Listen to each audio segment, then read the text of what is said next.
बदल जाते हैं, नजर को बदलो तो नजारे बदल जाते हैं, कस्तियां बदलने की जरूरत नहीं, दिशा को बदलो तो किनारे बदल जाते हैं। એવા બાહુબલી સુનિલભાઈને આપણે વિનંતી કરીએ એમની વાણી સાંભળવી એ આપણા માટે લાવો છે, પણ સમયની પાબંદી છે, મોટી મોટી સભાઓ એમણે કરી છે, પણ અહીંયા સાહેબ થોડુંક બોલજો અને સમાજને આ પાસે વચન આપો.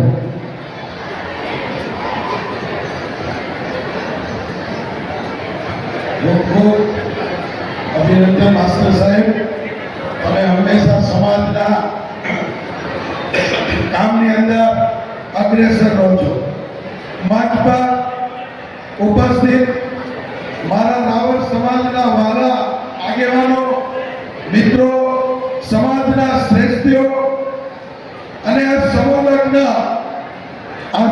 લગ્ન કમિટીના જે આયોજકો, એમને હું આયોજકો નથી કહેતો, એમને આ કાળઝાળ મોંઘવારીમાં એ દરેક મા બાપનું, દીકરીના મા બાપનું, દીકરાના મા બાપનું જે ઋણ છે એ માથે લીધું છે. આજના એ આયોજકો એ આ દીકરી દીકરાના મા બાપ છે. આ દીકરી દીકરાના ઘરે નહીં મંડપ, નહીં જમણવાર, નહીં મરાર, નહીં ઢોલ કે નહીં ડીજે, કોઈને કોઈ ચિંતા નહીં. એ ચિંતા આયોજકોએ લીધી. એટલે સમાજના શ્રેષ્ઠીઓ અને સમૂહ લગ્ન સમિતિના જે આયોજકો છે એ આપણા મા બાપ છે. ગુજરાતના તમામ જગ્યાએ સમૂહ લગ્ન થાય છે. ગુજરાતના તમામ શહેરોમાં સમૂહ લગ્ન થાય છે અને આ સમૂહ લગ્નો વિશેષ રાવળ સમાજે રેકોર્ડ તોડી નાખ્યો છે. સમૂહ લગ્ન કરીને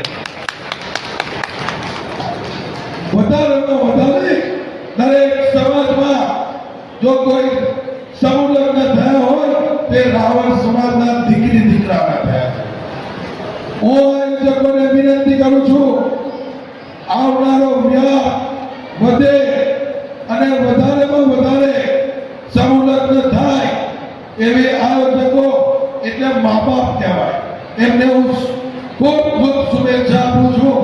સમાજના નાનું મોટું દાન આપ્યું હોય એ તમામ લોકોને હું હૃદયથી બે હાથ જોડે વિનંતી કરું છું કે સમાજમાં ફૂલ લઈને ફૂલની પાકડી આવા સુંદર પ્રસંગમાં વરસાવતા રહો એવી હૃદયથી તમને વિનંતી કરું. આજે હજુ ઘણા દાતાઓને સન્માન કરવાનું બાકી છે, એટલે હું મારી વાણીને વિરામ આપું છું. ખાસ કરીને આપણા નવયુવાન, આપણી યુટ્યુબ ચેનલોના, આ ભગવાધારી યુટ્યુબ ચેનલના જે નાના નવયુવાન લોકો છે એમને પણ આપણે સહકાર આપવાનો. આપણી સમાજની ચેનલ વધશે તો આપણા સમાજના કાર્યક્રમો પર એક લોક જોશે. આટલું કહી